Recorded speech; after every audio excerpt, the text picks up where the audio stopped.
Solution चल रहा था। सॉल्यूशन टॉपिक में जो है आपको मैं जो है आज पढ़ाने जा रहा हूँ सॉल्वेबिलिटी। तो सॉल्वेबिलिटी क्या होती है इसके बारे में जानते हैं। सॉल्युबिलिटी, तो सॉल्वेबिलिटी का मतलब है कि अगर मैक्सिमम अमाउंट ऑफ सोल्यूट या substance dissolve in a specific amount of solvents, अगर किसी सोल्यूट को किसी स्पेसिफिक अमाउंट हो, यानी अमाउंट जो है सॉल्वेंट के दिया हो, उसमें आप डिज़ोल्व कर रहे हैं यानी घोल रहे हैं, तो उसे बोलते हैं सॉल्वेबिलिटी। तो कहेंगे maximum amount of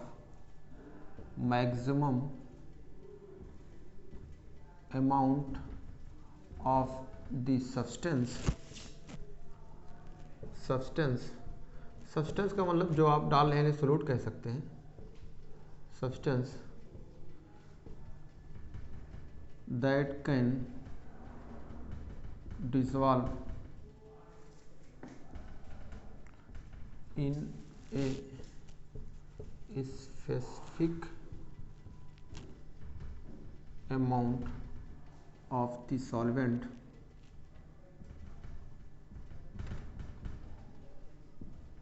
at given temperatures। यानी अगर टेम्परेचर दिया हो, टेम्परेचर फिक्स हो, maximum amount of the substance अगर किसी सॉल्वेंट में आप जो है स्पेसिफिक सॉल्वेंट में आप जो है घोल रहे हैं तो उसे सॉल्वेबिलिटी कहते हैं। अब ये चीज़ पूछा जाता है कि सॉल्वेबिलिटी जो है किस पे डिपेंड करेंगे, तो कह सकते हैं सॉल्वेबिलिटी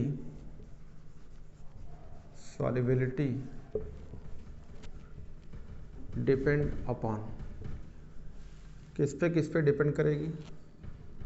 तो एक चीज़ तो ये है कि आपका सॉल्वेंट कौन सा है, यानी आप अल्कोहल है कि वाटर है कि ईथर है, तो कहेंगे nature of solvents, nature of solvent.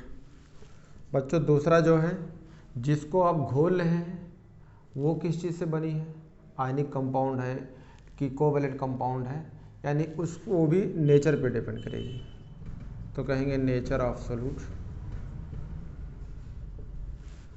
तीसरा होता है आपका टेम्परेचर है, और चौथा जो है प्रेशर्स हो गए, प्रेशर होते हैं। तो कहते हैं कि जो है अब ये भी चीज़ें हैं ना कि जिस चीज़ को आप ले रहे हैं, जिसमें घोल रहे हैं, वो किससे बना हुआ है। तो आपने देखा होगा सॉल्वेंट वाटर होता है, सॉल्वेंट अल्कोहल होता है, सॉल्वेंट जो है ईथर होता है, कार्बन टेट्राक्लोराइड होता है, और जिसको आप घोलेंगे वो क्या है सोल्यूट। जैसे आपका शुगर है, ठीक है, NaCl है यानी साल्ट है, नमक है, यूरिया है, तो यानी अलग अलग चीज़ें। तो ये चीज़ें जो है इनके नेचर कहलाएंगे कि नेचर पे डिपेंड करती है, यानी ये किस चीज़ से बने होते हैं। और तीसरा चीज़ है टेम्परेचर है, टेम्परेचर बढ़ाने घटाने से सॉल्वेबिलिटी क्या होगी, प्रेशर लगाने से क्या होगी, तो इससे कहते हैं। तो अगर आप देखा जाए तो आप पढ़ेंगे अलग अलग। एक चीज़ तो ये है कि सॉलिड को अगर आप लिक्विड में घोल रहे हैं, तो देखते हैं पहला हेडिंग है NCERT में अगर आप जाएंगे तो फर्स्ट ये है solubility of a solid in a liquids. तो इसको मिटाता हूँ बच्चों।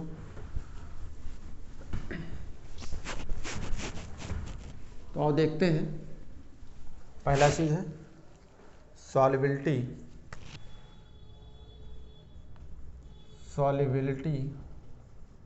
Of a solid in a liquids, या इन लिक्विड कह सकते हैं। सॉल्वेबिलिटी देख रहे हैं, अगर सॉलिड को आप लिक्विड में डाल रहे हैं तो उसकी सॉल्वेबिलिटी क्या होगी। तो इसमें अगर आप NCERT में जाते हैं तो देख सकते हैं एक चीज़ आप उसमें NCERT में साफ साफ देखेंगे कि आप नहीं कह सकते हैं कि कोई भी सॉलिड हो, यानी एवरी सॉलिड्स आप जो है वाटर में घोल सकते हैं। ये चीज़ आप अच्छी तरीके से जानते हैं कि अगर कोई भी सॉलिड हो उसको वाटर में घोल दीजिए, तो ये चीज़ पॉसिबल नहीं है। जैसे आपने वाटर लिया, उसमें नमक डाल दिया, नमक घुल गया। आपने वाटर लिया, उसमें आपने शुगर डाला, घुल गया। लेकिन अगर वाटर में एंथ्रासीन हो या नेप्थिलीन हो तो वो नहीं घुलेगी। बाथरूम में आपने देखा होगा नेपथलीन गोली पड़ी रहती है, कई कई महीने तक पड़ी रहती है, वो नहीं घुलती है। तो ये बात आप कह सकते हैं कि every solid can not dissolve in a liquids, या कह सकते हैं इन ए वाटर्स। तो ये बात लिख सकते हैं, every solids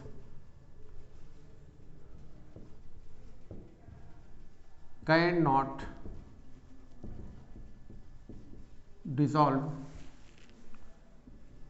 in a liquids, ये गिवन लिक्विड कह सकते हैं।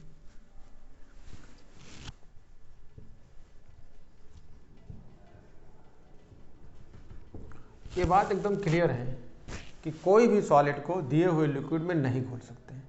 जैसे आप अगर शुगर लेते हैं, मान लो आपका जो है ये वाटर है और इसमें जो है आपका सोलूट है। सोलूट में क्या हो सकता है, एग्जाम्पल के तौर पे शुगर है या फिर आपका NaCl है। इसको उसमें आप डालेंगे, आराम से ये घुल जाएगा। तो कैसे घुल जाएगा, ये लिक्विड फिक्स होगी, ये वाटर फिक्स है, इस गिवन अमाउंट है। मान लो 1 लीटर का है तो कहेंगे 1 लीटर का वाटर है, इसमें घोल लें। 500 ml है तो 500 ml, यानी लिक्विड फिक्स रहेगी। अगर आप जो है सेम चीज़ लेते हैं, अगर ये आपका लिक्विड्स है, नॉन फिक्स है, और इसमें अगर आप सोलूट जो है आपका एग्जाम्पल के तौर पे एंथ्रासीन है या फिर आपका नेपथलीन है, इसमें अगर आप डालेंगे तो ये सॉल्युबल नहीं होगी। अगर इसमें आप डालते हैं तो ये इसमें नहीं घुलेगी, यानी कैसा होगा, कह सकते हैं कि ये इनसॉल्युबल होगी, इनसॉल्युबल है। तो ये बात मैंने बताया कि कोई भी अगर कोई लिक्विड है उसमें अगर आप प्रत्येक सॉलिड को डालना चाहें तो ज़रूरी नहीं घुलेगी। ये आपका जो है ये वाटर है और ये भी आपका वाटर है। तो बच्चों क्लियर हो गया। तो यहाँ के लिए एक चीज़ तो आपको यूज करना पड़ेगा कि पोलर को पोलर में घोलिए और नॉन पोलर को नॉन पोलर में घोल सकते हैं। तो कह सकते हैं polar सोलूट dissolve in polar solvent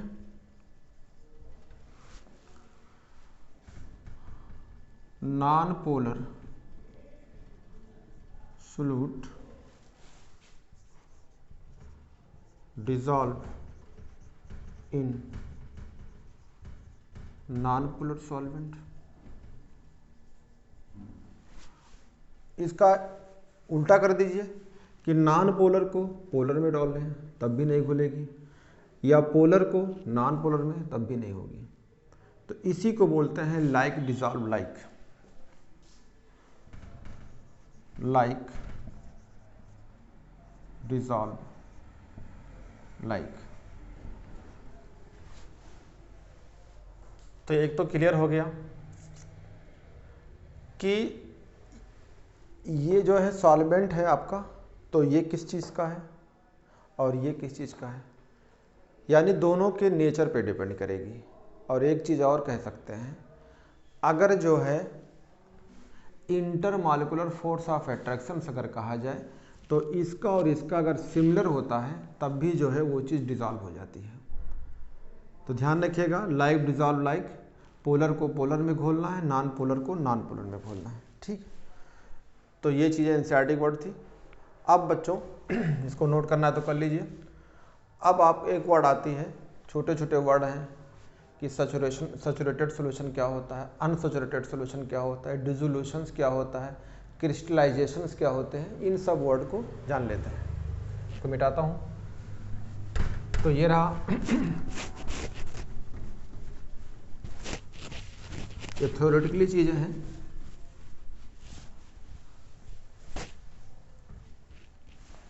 तो एक वर्ड होता है डिसोल्यूशंस।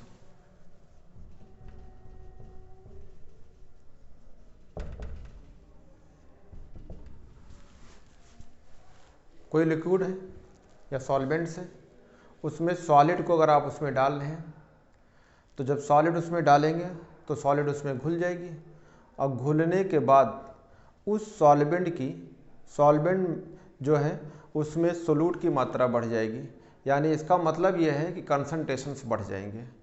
तो कह सकते हैं कि solid solutes dissolve in a solvent, concentrations of solute increase in the solutions, this is known as dissolutions।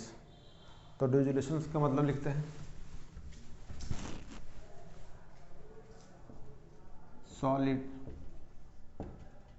the solid solute dissolve in solvent जो है स्पेसिफिक होगा, गिवन होगा। The solid सोलूट dissolve in the solutions, और dissolve in solvent, और solvent कैसा होगा? Specific.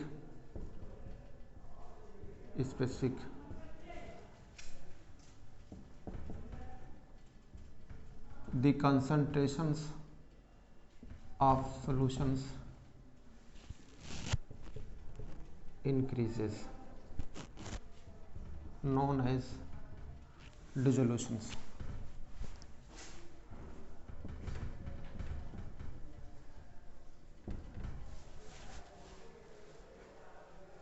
अब आता है एक वर्ड क्रिस्टलाइजेशंस क्या होते हैं।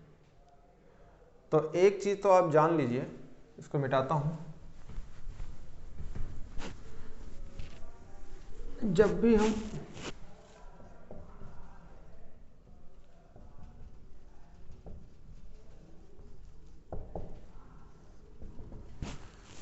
ये सॉल्वेंट है, आपका सोलूट है और प्लस सॉल्वेंट, जब इनको मिलाएंगे तो इससे बनता है सॉल्यूशंस। एक चीज बच्चों जान लीजिए कि जैसे मान लीजिए आपका ये सॉल्वेंट है, सॉल्वेंट गिवन है, फिक्स है, दिया हुआ है, और इसमें आप जो है सोलूट मिला रहे हैं। तो सोलूट मिलाते रहेंगे, घुलते रहेंगे। एक कंडीशन ऐसी आएगी कि अगर आप सोलूट इसमें डालें तो ये सोलूट आएगी और जो घुले हुए सोलूट हैं उनसे क्या करेगी? कोलाइड करके सॉल्यूशन से बाहर आ जाएगी। तो इसको बोलते हैं क्रिस्टलाइजेशंस। ये कब होगा? ये कहानी होगी इक्विलिब्रियम पे। जैसे इक्विलिब्रियम की बात मैं आपको समझाया था बहुत अच्छी तरीके से, कई जगह बताया था कि अगर मान लो ये आपका वाटर है, एक बार मैं फिर समझाता हूँ, और इसको आपने किसी जो है ग्लास से ढक दिया, तो ये वाटर क्या होगा कि यहाँ से जो है वाटर जो है सरफेस पे होंगे और यहाँ से ये उड़ के मतलब वेपर बन के जो है यहाँ पे आते रहेंगे। सिंपल तौर पे जान लीजिए कि मान लो यहाँ से 100, ऐसा होता नहीं, मैं काउंट कर बताता हूँ कि मान लो 100 वाटर थे, 100 वाटर वेपर बन के चले गए। तो ये क्या है? शुरू में क्या हो रहा है? वेपराइजेशन हो रहा था, वेपर बन रहे थे। लेकिन एक कंडीशन ऐसी आएगी कि 100 में से अगर एक वाटर वेपर बना तो ये बना हुआ वेपर तुरंत वाटर बन जाएगा। इसका मतलब इस कंडीशंस को बोलेंगे कि इक्विलिब्रियम आ गई। तो कहेंगे rate of vaporisation is equal to rate of condensation. अगर ऐसा होता है तो इसे बोलते हैं कि ऐसी कंडीशंस इक्विलिब्रियम कहलाती है। सेम चीज़ है ये। क्या होगा? जब सोलूट को आप सॉल्ट में मिलाएंगे, मिलते रहेंगे, एक कंडीशन ऐसे आएंगे कि जैसे ही सोलूट को इसमें डालोगे तो ये सोलूट यहाँ पे जो है घुलेगी, और जब घुलने के बाद इससे जो है आके कोलाइड्स करके ये बाहर आ जाएगी, यानी क्रिस्टल्स बन जाएगी। तो इस प्रोसेस को बोलते हैं क्रिस्टलाइजेशन। अब मान लो कि इसमें जितना आपने सोलूट घोलना था वो घुल गई। अब आपने जैसे ही सोलूट डालेंगे तो ये घुलेगी, तो घुलने के साथ फिर पकड़ के बाहर निकल गई। तो इसका मतलब जो कंसंट्रेशन इसका मेंटेन था, जितना था उतना ही रहेगा, अब वो चेंज नहीं होगा। तो ये कब होगी? ये कहानी होगी इक्विलिब्रियम पे। तो कहेंगे at equilibrium some solute particle dissolve in solutions solute particle collide with solution particles, यानी solute particle and get separated, और वो बाहर सेपरेट हो जाएगी। तो this process is known as crystallizations. तो इसी को बोलते हैं क्रिस्टलाइजेशंस। ये कब होती है? ये इक्विलिब्रियम पे होती है। अब बच्चों एक चीज़ और होता है जिसे बोलते हैं सैचुरेटेड सॉल्यूशंस, और एक बोलते हैं अनसैचुरेटेड सॉल्यूशंस। अनसैचुरेटेड सॉल्यूशन वो सॉल्यूशंस होता है कि इसमें अभी और भी सोल्यूट को घोल सकते हो, डिज़ोल्व कर सकते हो एट ए गिवन टेम्परेचर पे। मान लो चीनी पानी है, यानी कोई सॉल्वेंट है, मान लो वाटर है, उसमें आपने चीनी डाल दिया, घुल गई, टेम्परेचर फिक्स है, मान लो 25 डिग्री टेम्परेचर है, फिर आपने उसमें फिर चीनी डाला, फिर घुल जाएगी। तो इसका मतलब क्या है? टेम्परेचर फिक्स है और आप उसमें सोल्यूट को डाल रहे हो, वो घुल जाती है।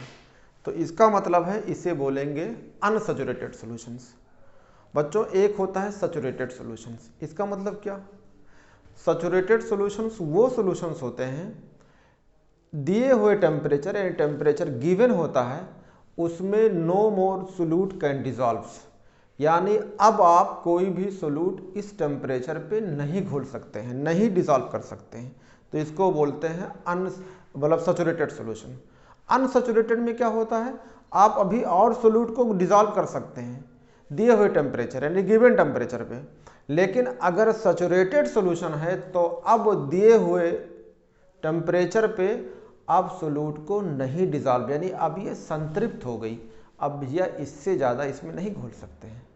तो ये कुछ टर्म्स थे, तो इन टर्म्स को मैंने बताया कि सैचुरेटेड सॉल्यूशन क्या है, अनसैचुरेटेड सॉल्यूशन क्या होता है, क्रिस्टलाइजेशंस क्या होते हैं, डिसोल्यूशंस क्या होते हैं, ये वर्ड आपको मिलेंगे।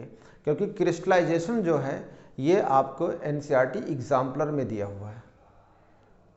तो डिसोल्यूशंस का मतलब समझ गए होंगे आप, क्रिस्टलाइजेशन का मतलब समझ गए होंगे, सैचुरेटेड सॉल्यूशन और अनसैचुरेटेड चीज़ समझ में आ गया होगा। आगे चलते हैं।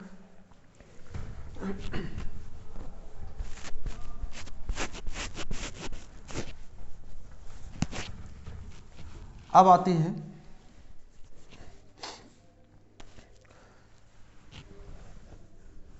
Effect of temperature. तो आपके जो है टेम्परेचर की बात कर लेते हैं। तो इफेक्ट ऑफ टेम्परेचर्स, मान लीजिए यही चीज़ें हैं, सोल्यूट्स हैं और प्लस सॉल्वेंट है, इससे आपका जो है सॉल्यूशंस बन रहा है। पहला कंडीशन,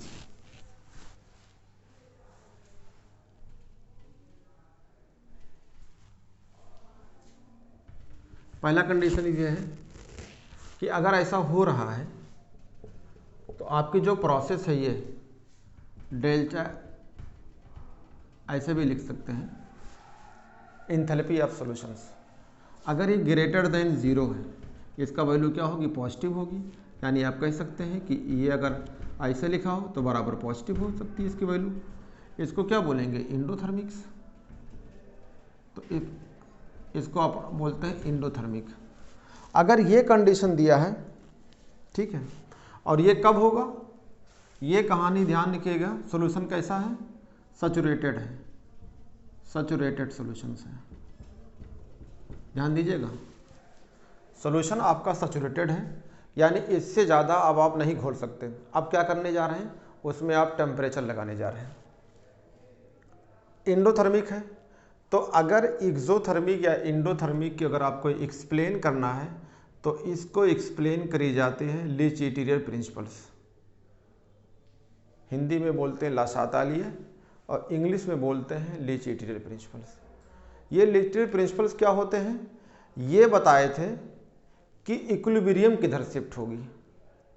तो इक्विलिब्रियम जो शिफ्ट होती है, इक्विलिब्रियम किस पे डिपेंड करती है, ये चीज़ जानिएगा। तो आप एक चीज़ एक्सप्लेन कर सकते हैं। तो बच्चों इक्विलिब्रियम जो है फॉलो करती है ले चैटेरियर प्रिंसिपल। एक हमारा तरीका होता है, आपसे कहा जाए कि इक्विलिब्रियम किस पे डिपेंड करती है, यह मेरा ट्रिक है। इक्विलिब्रियम डिपेंड अपॉन, जैसे पहले CPMT हुआ करता था, CPMT, तो CPMT हट गया तो आप भी हटा दीजिए, यहाँ पे M हटा के I लगा दीजिए। तो C का मतलब क्या है? कंसंट्रेशंस, P का मतलब क्या है? प्रेशर्स, T का मतलब क्या होता है? टेम्परेचर, और I का मतलब क्या होता है? Inert gas. इक्विलिब्रियम इतनी चीज़ से इफेक्ट होगी और किसी से नहीं होती है। इसका पूरा डिटेल मैं ट्रिक पढ़ाऊंगा, बढ़ता प्रेशर घटते मोल या घटता प्रेशर बढ़ते मोल, ये मेरा खुद का ट्रिक्स है। यहाँ मैं कंसंट्रेशंस की बात नहीं करूँगा, यहाँ मैं प्रेशर्स की बात नहीं करेंगे, मैं बात कर रहा हूँ टेम्परेचर्स की। बच्चों सिंपल तरीका है, अगर आपके पड़ोसी घर में आग लगी है तो आप क्या करेंगे? उस घर में आप उल्टे घी डालेंगे या पानी डालेंगे? आग बुझाएंगे ना, भले कितना भी आपका दुश्मन हो, लेकिन फिर भी आप घर में आग लगी है पड़ोसी की तो आप आग बुझाएंगे। यही सेम चीज़ यहाँ पॉसिबल होती है। जिस रिएक्शंस में अगर एक्सोथर्मिक प्रोसेस है, तो अगर आप जो है इक्विलिब्रियम को शिफ्ट करना चाहते हैं, यानी प्रोडक्ट फॉरवर्ड डायरेक्शन में चाहते हैं, तो टेम्परेचर कम कर दीजिए। और जिस प्रोसेस में इंडोथर्मिक है, टेम्परेचर बढ़ाने से इक्विलिब्रियम फॉरवर्ड डायरेक्शन में जाएगी, तो यहाँ पे आपको कहना पड़ेगा कि टेम्परेचर के बढ़ाने से सॉल्बिलिटी बढ़ जाएगी, मीन्स इक्विलिब्रियम फॉरवर्ड डायरेक्शंस में जाएगी। तो इन पूरी इसकी डिटेल मैं आपको पढ़ाऊंगा इक्विलिब्रियम में। तो अभी तक तो मैं इसको बताता हूँ टेम्परेचर के बारे में, तो इसको मिटा देता हूँ बच्चों। अब टेम्परेचर की बात करते हैं। तो यहाँ कैसा है? इंडोथर्मिक रिएक्शंस के लिए टेम्परेचर बढ़ाने से इक्विलिब्रियम फॉरवर्ड डायरेक्शन में शिफ्ट होगी। इसका मतलब क्या है? सोल्यूट सॉल्वेंट में घुल घुल के सॉल्यूशंस खूब बनेगी। तो कहेंगे इंक्रीज द टेम्परेचर। अगर टेम्परेचर आप इंक्रीज करेंगे तो सॉल्बिलिटी क्या हो जाएगी? इंक्रीज हो जाएगी, सॉल्बिलिटी इंक्रीज हो जाएगी।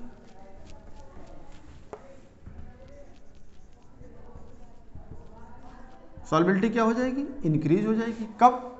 जब आपका इंडोथर्मिक प्रोसेस होगा। दूसरा पॉइंट्स, अगर हम चेंज कर देते हैं, यही चीज़ें हों, लेकिन अब जो है हम एक्सोथर्मिक कर देता हूँ। इसका मतलब अगर ये सोल्यूट है और प्लस सॉल्वेंट है, इससे सॉल्यूशंस बन रहे हैं, लेकिन बच्चों अब जो है आपका जो है enthalpy of solutions less than 0 हो जाए। इसका मतलब क्या होगी वैल्यू? निगेटिव होगी। तो आप कह सकते हैं कि डेल्टा सॉल्यूशंस का वैल्यू क्या हो जाएगी? निगेटिव आएगी। और निगेटिव आएगी तो इसे क्या बोलेंगे? Exothermic process. इसमें क्या होगा? अब उससे ऑलरेडी हीट निकल रही है, यानी टेम्परेचर निकल रहा है, तो टेम्परेचर बढ़ाने से सॉल्बिलिटी क्या हो जाएगी? बढ़ेगी नहीं, घट जाएगी। यानी रिएक्शंस किधर हो जाएगी? बैकवर्ड डायरेक्शंस में।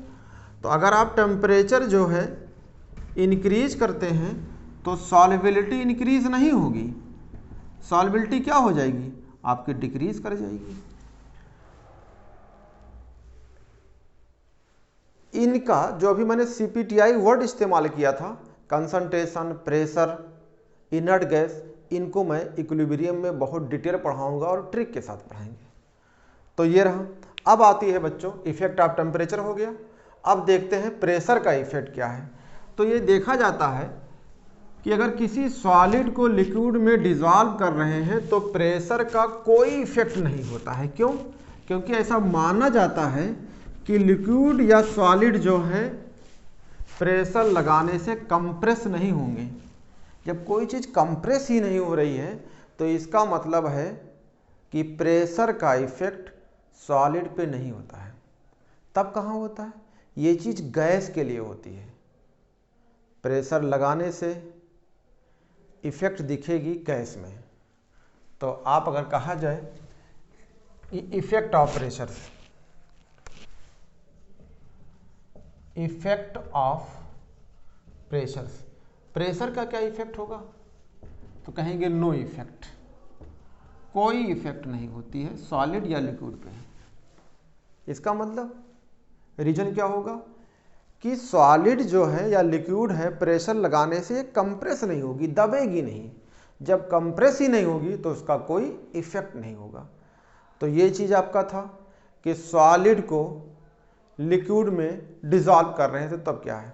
अब आप देखते हैं अगला चीज कि अगर जो है गैस को लेते हैं और लिक्विड में डिसॉल्व करते हैं तो कहेंगे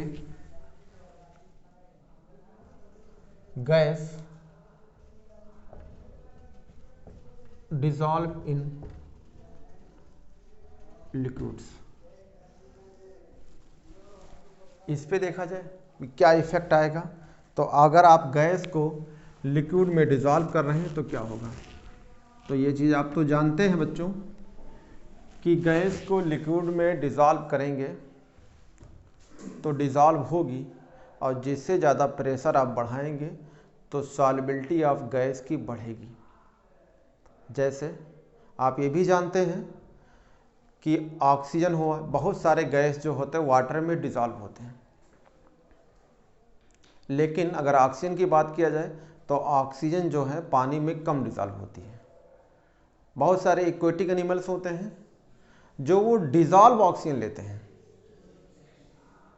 अगर HCl की बात किया जाए तो HCl को अगर आप देखते हैं गैस के फॉर्म में, अगर HCl जो है गैस के फॉर्म में, HCl लिक्विड के फॉर्म में भी होती है और गैस के फॉर्म में होती है। तो अगर HCl गैस के फॉर्म में देखा जाए तो लिक्विड के अंदर या वाटर के अंदर ज़्यादा डिसॉल्व होती है। इसी जो है सॉल्युबिलिटी ऑफ गैस में आप देखेंगे कि हेनरी लॉ साहब ने इसी गैस को जो है लिक्विड के अंदर डिसॉल्व किया था, तो अपनी लॉ दिए थे। और आप एक चीज़ देख सकते हैं, करें गैस डिसॉल्व इन लिक्विड्स। एक एक्सपेरिमेंट के हिसाब से देख सकते हैं बच्चों। जैसे मान लीजिए ये आपका कोई कंटेनर है और इस कंटेनर में जो है आप लिक्विड भरे हैं। इस कंटेनर के अंदर क्या है, लिक्विड है। तो यहाँ तक लिक्विड है और यहाँ पे आपका पिस्टन लगा है। अगर पिस्टन की बात करते हैं तो मोबिल पिस्टन है, ये पिस्टन है आपका, और इस पिस्टन पे आपने, जब आप इस पिस्टन पे कोई वेट नहीं रखे थे तब इसमें क्या थे, गैस थे। तो ये वाला पार्ट जो है डॉट डॉट है, ये गैस का पार्ट है, और इसमें कुछ ये डॉट डॉट है, यानी गैस डिसॉल्व है। अगर ये पिस्टन है आपका और इस पिस्टन में कुछ वेट रख दीजिए, ये लिक्विड पार्ट्स है, ये वाटर है मान लो, और इसमें कुछ गैस है और ये गैस वाला पार्ट है। जब आप इस पे पिस्टन्स को प्रेशर देंगे, पिस्टन को दबाएंगे, तो आपका पिस्टन मान लो यहाँ आ गया। पिस्टन पहले यहाँ था, ये लिक्विड वाला पार्ट है। अगर पिस्टन आपने यहाँ कर दिया, थोड़ा सा इस पे कोई वेट रख दिया, ये वेट W1 कोई वेट रख दिया, तो अब क्या होगा, प्रेशर पड़ेगी, पिस्टन नीचे आया। तो पहले यहाँ कुछ गैस थे, तो हो सकता है इसमें गैस कुछ ज़्यादा घुल जाए, बाकी गैस यहाँ पे है। तो आपको इसमें कुछ चीज़ें देखने को मिलेगा। जैसे जब पिस्टन खाली लगा था, उस पर कोई प्रेशर नहीं दिया था, तो कुछ गैस घुले हुए थे। आपने प्रेशर बढ़ाया तो कुछ गैस इसमें बढ़ गए। होगा क्या, प्रेशर लगाने से गैस, जब प्रेशर लगाएंगे तो ये वाटर का जो सरफेस है इस पे गैस टकराएगी, टकराने के बाद फिर उस लिक्विड के अंदर चली जाएगी, डिसॉल्व हो जाएगी। लेकिन ये कब तक होता रहेगा। मान लो आपने ये प्रोसेस करता रहा, एक गैस यहाँ से आई, इसके अंदर चली गई। मान लो कि इसमें से 20 गैस इसके अंदर आ गए। जैसे 21वां गैस जाएगी तो इसमें डिसॉल्व हुई गैस मान लो बाहर आ गई फिर वापस। तो इसका मतलब क्या कहेंगे कि इक्विलिब्रियम आ जाती है। अब जो है इक्विलिब्रियम आ गई, तब आपका, अब गैस अगर एक भी इसके अंदर आएगी पानी के अंदर, तो ये वाटर के अंदर, तो वाटर से गैस फिर वापस आ जाएगी। आपने क्या कर दिया, तो इनके बीच में भी इक्विलिब्रियम रहा होगा। आपने कुछ वेट दिया, प्रेशर बढ़ाया, पिस्टन को नीचन किया, तो एक नई इक्विलिब्रियम आ जाएगी। आपने क्या कर दिया, और पिस्टन को दबा दिया, ये आपका वाटर है, ये रहा बच्चों। आपको मान लो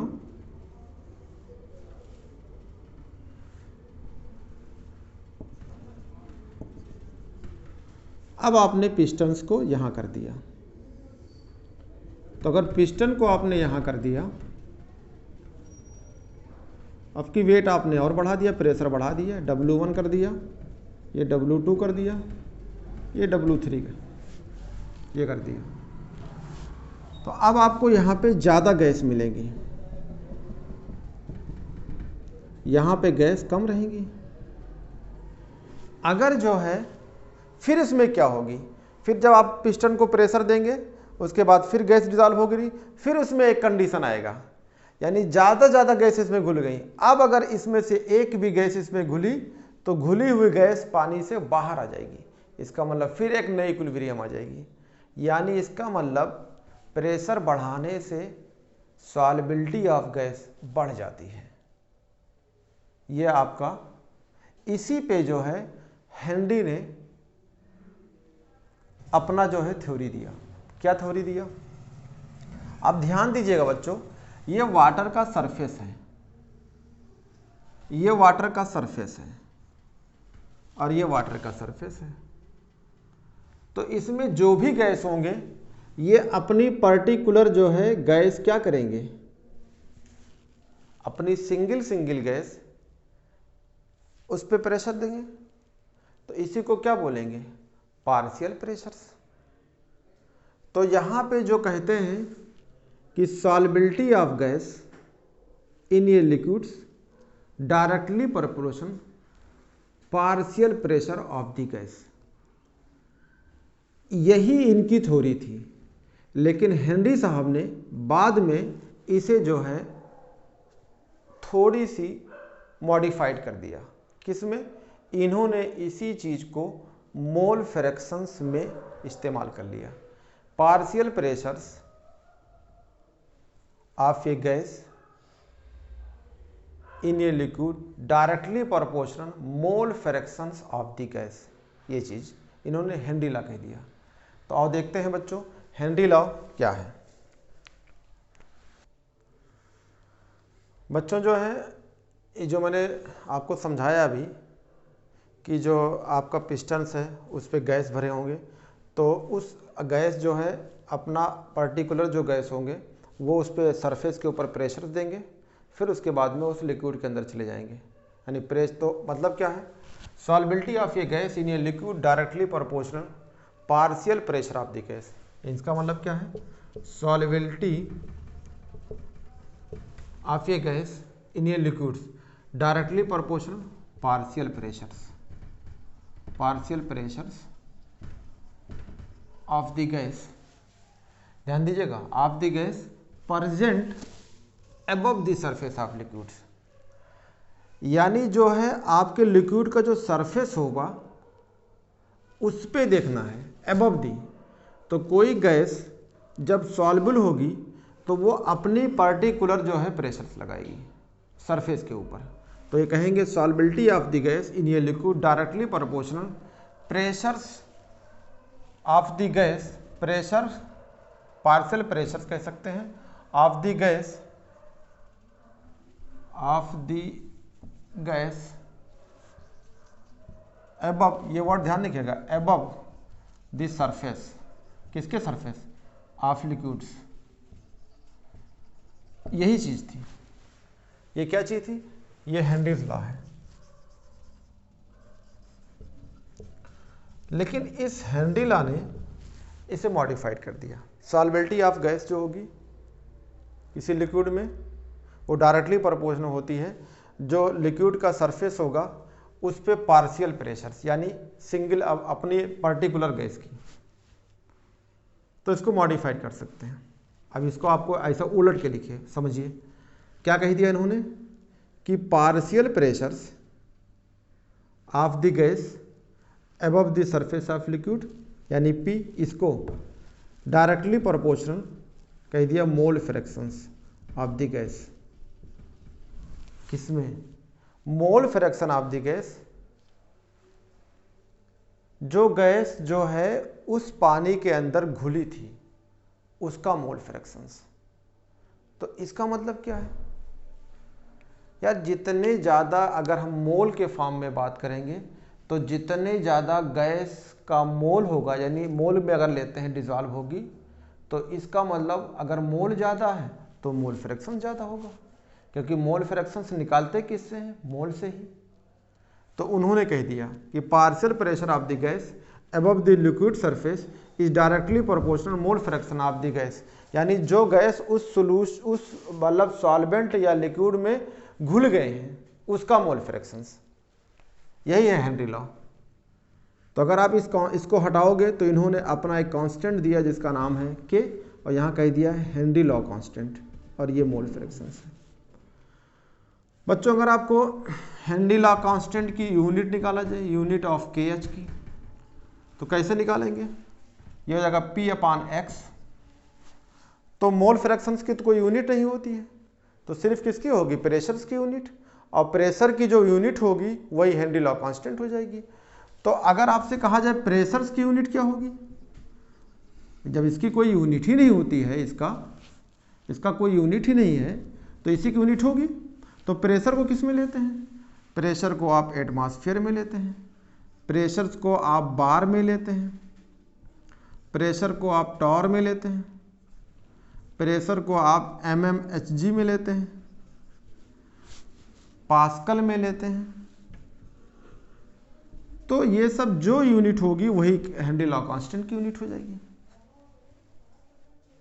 तो ध्यान रखिएगा, partial pressure is directly proportional mole, यानी पार्शियल प्रेशर किसका? जो गैस उस सरफेस के ऊपर प्रेशर लगाए थे उसका पार्शियल प्रेशर, और जो गैस उसमें घुल गए थे उसका मोल फ्रैक्शंस। तो ये देखा गया, बहुत सारी चीज़ें इस पे आपको निकल के आएंगी। एक तो आपको यूनिट पता हो गई कि यूनिट के एच की क्या होगी, ये आपने देख लिया।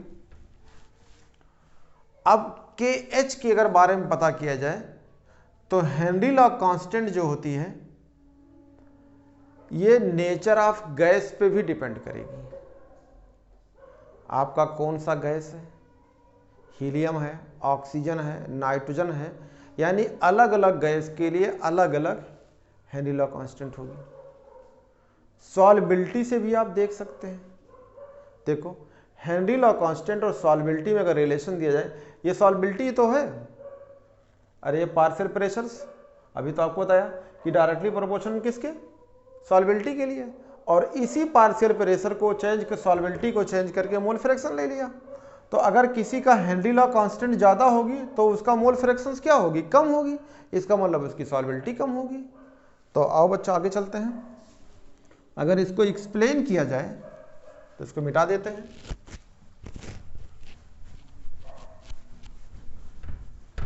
तो हेनरी लॉ जो है आप कह सकते हैं कांस्टेंट जो है के एच की बात करते हैं, डिपेंड करती है अलग अलग गैस की, ठीक है, नेचर ऑफ गैस पे डिपेंड करेगी।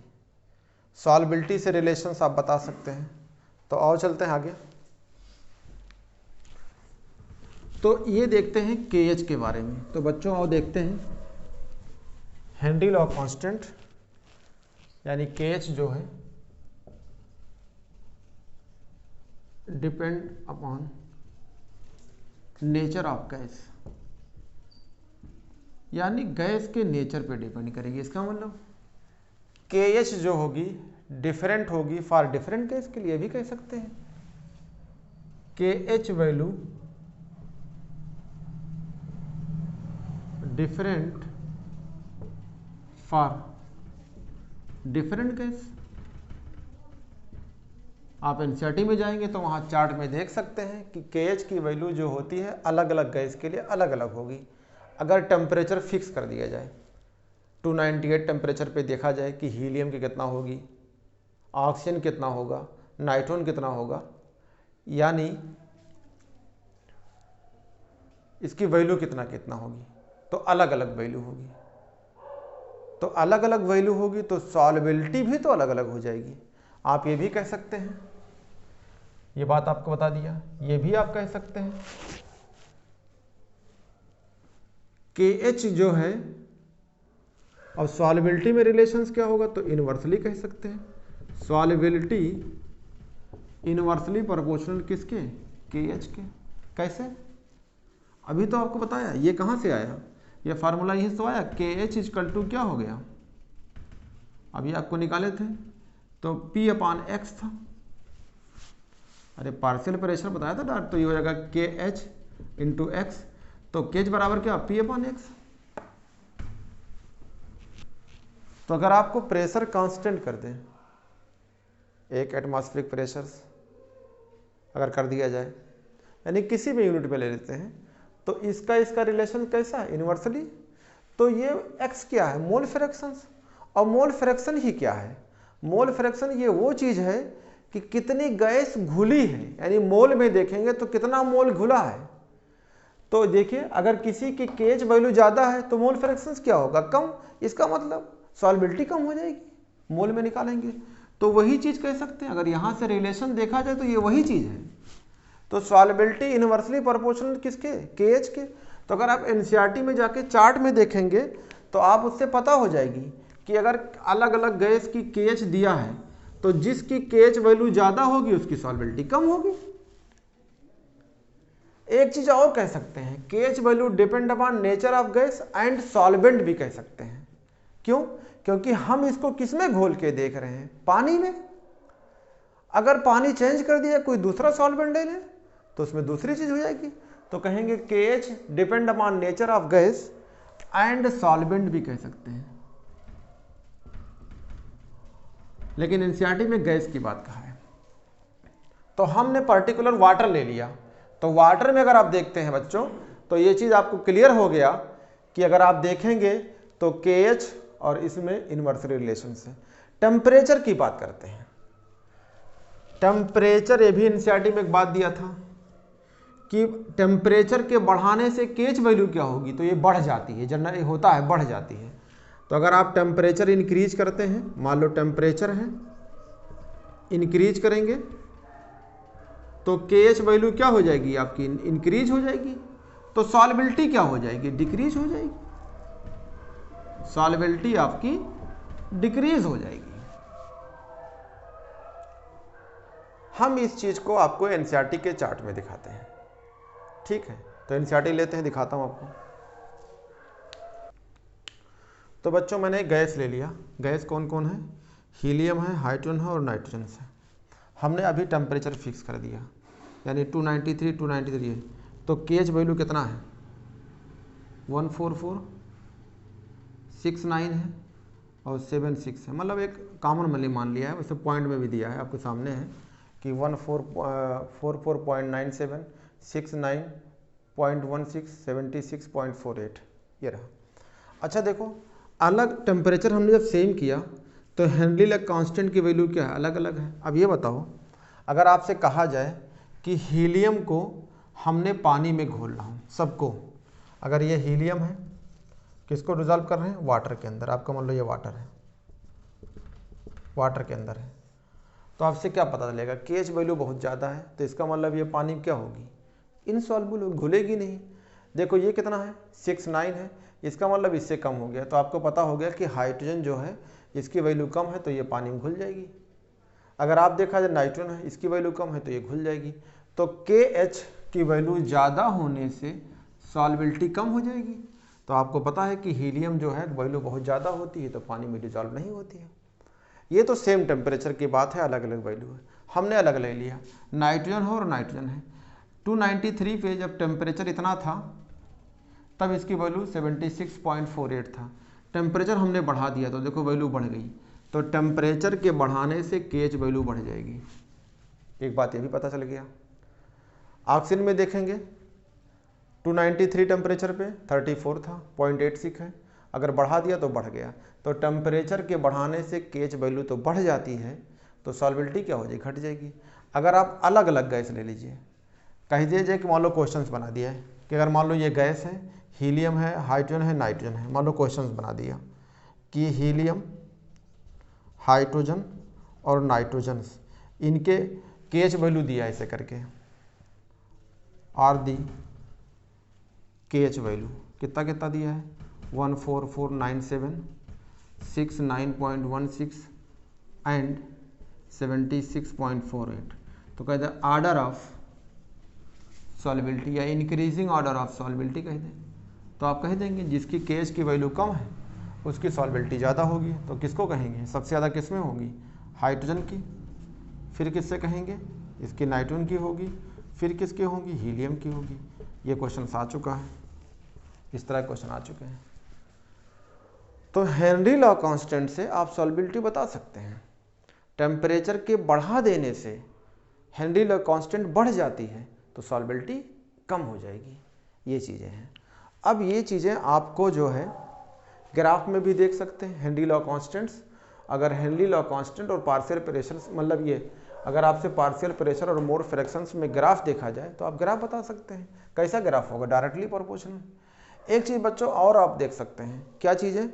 आपसे कहा जाए कि इक्वेटिक एनिमल्स या जैसे मछलियाँ, अगर मछली एक ठंडा पानी है और एक गर्म वाटर से है तो किस में कंफर्टेबल रहेंगी?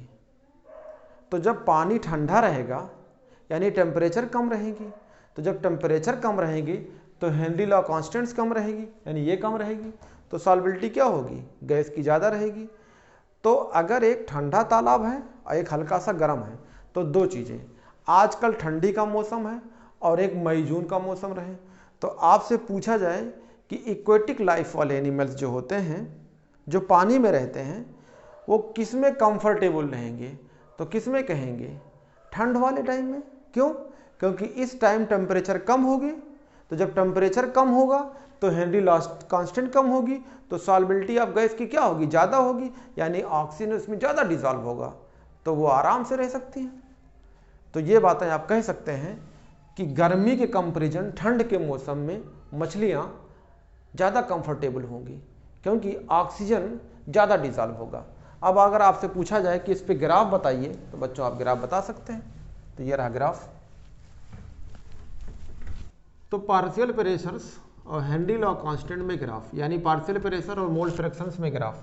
तो अगर आप ग्राफ देखेंगे तो अगर मान लो इधर पार्शियल प्रेशर्स है, पार्शियल प्रेशर्स किसकी?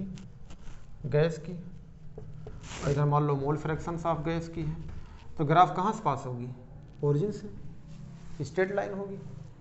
अगर आप स्लोप निकाला जाए, स्लोप कहाँ से निकालते हैं? इससे। तो इसे क्या बोलते हैं? टेन थीटा, मतलब थीटा। तो अगर आप स्लोप देखेंगे तो कहेंगे टेन थीटा इक्वल टू क्या होगा? ठीक है, ये इस एक्सिस वाली एक्सिस, तो ये वाई एक्सिस है, तो इसको क्या होगा? पी, और पी अपार क्या होगा? एक्स। तो ये बराबर क्या हो जाता है? यही तो कहलाता है KH।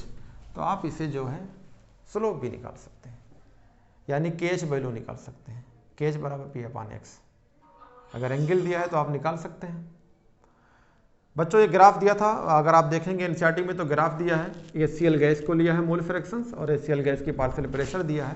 तो एनसीईआरटी में देखेंगे तो ग्राफ वही है, कोई अलग चीज़ नहीं है। अब आपको मैं क्वेश्चंस कराता हूँ। इंटेक्स का सवाल है, इस पर सवाल आते हैं। बच्चों ये क्वेश्चन है, इंटेस्ट क्वेश्चन है 2.6 का कर है H2S is a toxic gas with रॉटन egg like smells is used for the qualitative analysis. ये रहा। हेनरी लॉ जो है एक तरह का क्वालिटेटिव एनालिसिस है, इसका मतलब अमाउंट पूछ रहा है। If the solubility of H2S in water at STP, ये देखो लिखा है 0.195 स्मॉल m। स्मॉल m का मतलब क्या है? इसको बोलते हैं मोलल। पढ़ाया था आपको, एक पढ़ाया था मोलरिटी, एक पढ़ाया था मोलेलिटी। तो ये मोलेलिटी है। तो और देखते हैं, जो चीज़ दिया है वो नोट कर लीजिए। तो क्या क्या दिया है आपका? ठीक है। H2S टॉक्सिक रॉटन है, इसमें like the quality if the solubility of H2S in water इतना मोलल कह रहा है। तो कह रहा है हेनरी लॉ कांस्टेंट, यानी आपको जो निकालना होगा वो KH पूछ रहा है। तो बच्चों ये जो है इसका मतलब समझिए, m अगर ये जो 0.195 m दिया है तो इसका मतलब ये कहेंगे 0.195 mole of solute dissolve in 1 litre of solvents. तो इसका मतलब है कि पानी में घोला गया है। तो मोल ऑफ H2S कहेंगे, तो कहेंगे मोल ऑफ H2S कितना हो जाएगा? 0.195। और मोल ऑफ वाटर कितना होगा? 1000 डिवाइड बाई किससे? 18 से। 1000 क्यों? क्योंकि इसका डिफिनेशन ही है कि 0.195 mole of H2S dissolve in 1 kilogram of solvent. तो यानी सॉल्वेंट आपका वाटर है तो इसको मोल में चेंज करना होगा। तो अगर आप मोल बनाएंगे तो 18 से डिवाइड करेंगे तो ये हो जाएगा 55.6, ये हो जाएगा मोल, और ये मोल आपका इसका हो गया। तो अब आपको देखना होगा कि प्रेशर्स क्या करें। तो देखो कहाँ दिया है प्रेशर आपके लिए, ये STP दिया है ये। तो आपको कहना पड़ेगा पार्शियल प्रेशर या प्रेशर ऑफ H2S। तो कहेंगे प्रेशर ऑफ H2S यानी पार्शियल प्रेशर किस पे, एट STP पे। अगर 1 बार होता है, सॉरी 1 एटमॉस्फेयर होता है तो इसको अगर बार में जाएंगे तो 0.987 के आसपास होता है, इतना बार कहलाता है। हमने बार में ले लिया तो सिंपल हो गया। आप क्या कहेंगे, पार्शियल प्रेशर्स बराबर हेनरी लॉ इनटू मोल फ्रैक्शंस। तो हम मोल फ्रैक्शंस निकाल, तो अब आपको मोल फ्रैक्शन तो पता, हमें KH निकालना है। तो KH बराबर क्या हो जाएगा, P/X। तो P क्या है, पार्शियल प्रेशर कितना है 0.987 डिवाइड बाई मोल फ्रैक्शन किसके किसके हैं, मोल फ्रैक्शंस अगर आप देखेंगे तो इसमें आपके सोल्यूट हैं और प्लस टोटल हैं। तो सोल्यूट का कितना है 0.195 डिवाइड बाई 0.195 प्लस 556, ये रहा।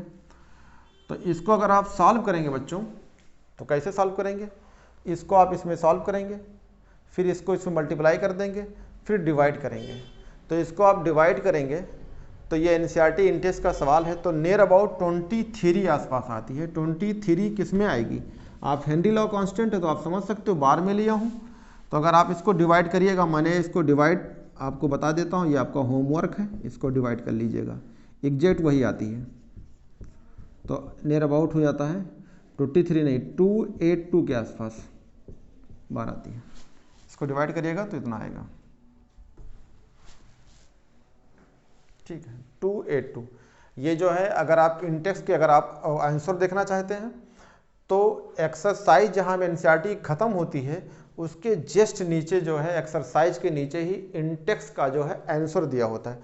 तो 282 बार होती है। ये क्वेश्चन आपके लिए हेनरी लॉ कांस्टेंट का है।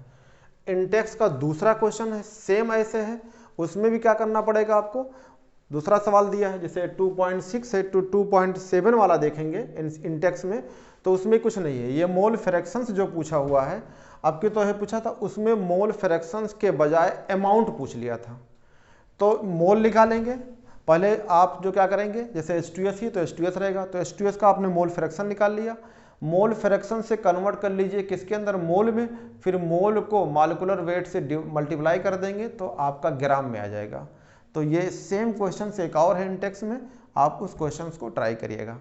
जो NCERT में एक्सरसाइज दिया हो, इंटेक्स के दिए हों, वही क्वेश्चंस आप लगाते हैं तो नीट में डायरेक्ट वही क्वेश्चंस दिए रहते हैं।